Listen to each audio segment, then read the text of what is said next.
नमस्कार। इतिहास में सिर्फ तारीखें और लड़ाइयां नहीं होती, बल्कि इसमें छुपी होती हैं कुछ बेहद दिलचस्प कहानियां। आज हम इतिहास के पन्नों से एक ऐसी ही कहानी निकालेंगे, भारत सरकार अधिनियमों की कहानी। अब ये सुनकर किसी को लग सकता है कि ये तो बड़ा सूखा, कानूनी सा टॉपिक है, लेकिन यकीन मानिए, ये एक ऐसी कहानी है जिसमें धोखा है, बलिदान है और एक ऐसी नियति है जिसके बारे में किसी ने सोचा भी नहीं था। तो चलिए शुरू करते हैं ये सफर। और ये बात मैं कोई बढ़ा चढ़ाकर नहीं कह रहा। ये अधिनियम सिर्फ कुछ कागज के टुकड़े नहीं थे। ये तो एक ऐसी गाथा है जिसमें ड्रामा है, धोखा है और ऐसे नतीजे हैं जिनकी उम्मीद किसी को भी नहीं थी। ये वो कहानी है जिसके कुछ हिस्से सुनकर शायद गुस्सा भी आए और ये सोचकर हैरानी भी कि हमारे पूर्वजों ने उसी धोखे से अपनी ताकत कैसे बना ली। हमारी कहानी की शुरुआत होती है साल 1919 से। उस वक्त भारत में क्रांति की आग फैल रही थी और अंग्रेजों के सिंहासन हिलने लगे थे।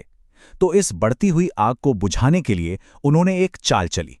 उन्होंने पेश किया भारत सरकार अधिनियम 1919, जिसे मॉन्टेग्यू चेम्सफोर्ड सुधार के नाम से भी जाना जाता है। तो सवाल ये है कि आखिर ये अधिनियम लाया ही क्यों गया? इसका जवाब एक शब्द में है, डर। अंग्रेजों को डर था कि भारत उनके हाथ से निकल जाएगा, तो लोगों की स्वशासन की मांग को शांत करने के लिए उन्होंने ये कानून बनाया। मकसद दिखाया गया कि भारत में धीरे धीरे एक जिम्मेदार सरकार बनाएंगे। पर क्या सच में ऐसा था? नहीं, बिल्कुल नहीं। असल में ये एक बहुत बड़ा धोखा था। इस कानून के जरिए प्रांतों में एक अजीब सी व्यवस्था शुरू की गई, द्वैध शासन। अंग्रेजी में कहते हैं डायरकी, मतलब दो लोगों का राज। और बस सारा खेल इसी एक शब्द में छिपा था। अब जरा इस धोखे की बनावट तो देखिए। जितने भी प्रांतीय विषय थे उन्हें दो हिस्सों में बांट दिया गया। एक तरफ थे हस्तांतरित विषय, मतलब ट्रांसफर्ड सब्जेक्ट्स, जैसे शिक्षा, स्वास्थ्य, खेतीबाड़ी, ये सब दे दिए गए भारतीय मंत्रियों को। और दूसरी तरफ थे आरक्षित विषय, यानी रिजर्व्ड सब्जेक्ट्स, पैसा, कानून, पुलिस, मतलब असली पावर वाले सारे डिपार्टमेंट्स। और इन्हें ब्रिटिश गवर्नर ने मजबूती से अपने पास रखा। तो नतीजा क्या निकला?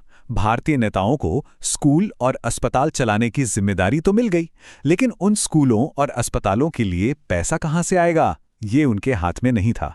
ये एक ऐसी कहानी थी जिसमें जिम्मेदारी तो थी, पर शक्ति बिल्कुल नहीं थी। और यही इस कानून का सबसे बड़ा धोखा था। इस धोखे ने भारतीयों के मन में गुस्सा भर दिया, लेकिन कहानी यहीं खत्म नहीं हुई। 1919 के कानून में एक वादा था कि 10 साल बाद इसकी समीक्षा की जाएगी, इसे परखा जाएगा। लेकिन अंग्रेजों ने इतना भी इंतजार नहीं किया और यहीं से कहानी ने एक बहुत ही दर्दनाक मोड़ लिया। वादा तो था 10 साल का, पर अंग्रेजों को जल्दी थी। उन्होंने 1927 में ही, मतलब 2 साल पहले ही, सर जॉन साइमन की लीडरशिप में एक कमीशन बना दिया। इस कमीशन का काम था भारत के भविष्य का फैसला करना। और 3 फरवरी 1928 को यह कमीशन बंबई के तट पर उतरा। लेकिन एक मिनट, इस कमीशन में भारतीय सदस्य कितने थे?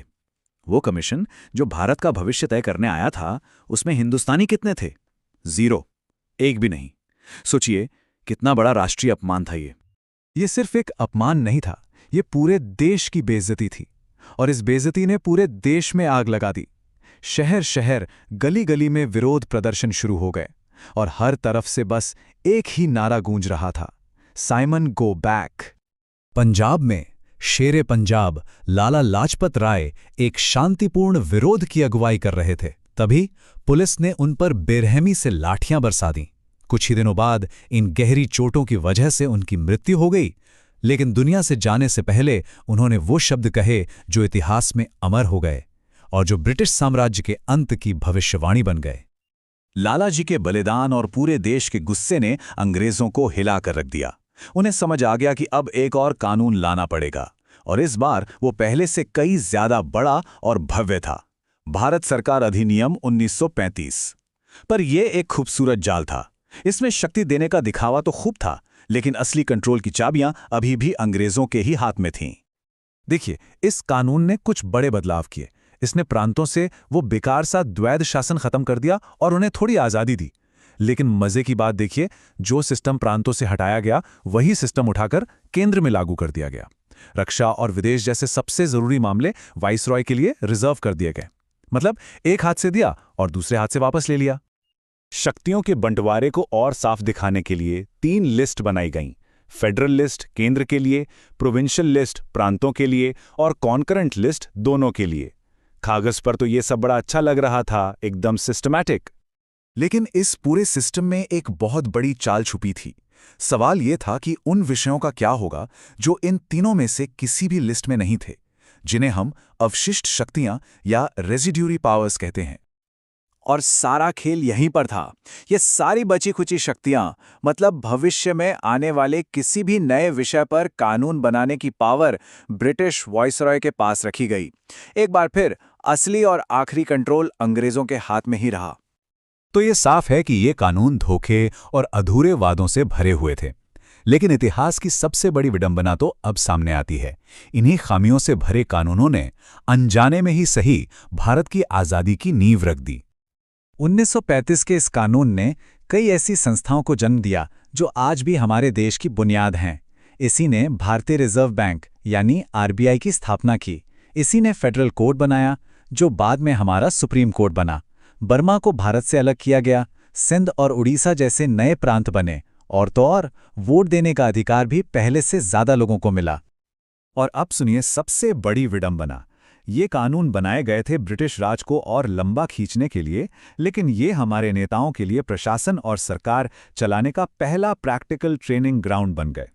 यहीं उन्होंने सीखा कि सिस्टम कैसे काम करता है और क्या काम नहीं करता है। इस तरह 1919 के धोखे ने सिखाया कि शक्ति का बंटवारा कैसे नहीं करना चाहिए, और 1935 के जाल ने हमारे संविधान का पहला ढांचा, पहला ब्लूप्रिंट दिया। अंग्रेजों ने जो जाल हमारे लिए बिछाया था, अनजाने में वो खुद ही उसमें फंस गए और उसी से उनकी सत्ता का अंत हुआ। और ये कहानी हमें एक बहुत ही गहरे सवाल पर छोड़ जाती है। क्या कभी-कभी नियति धोखे और अधूरे वादों के रास्ते से ही अपना मुकाम हासिल करती है? क्या एक अधूरा संविधान ही आज़ादी की तरफ पहला और शायद सबसे जरूरी कदम था? सोचिएगा जरूर।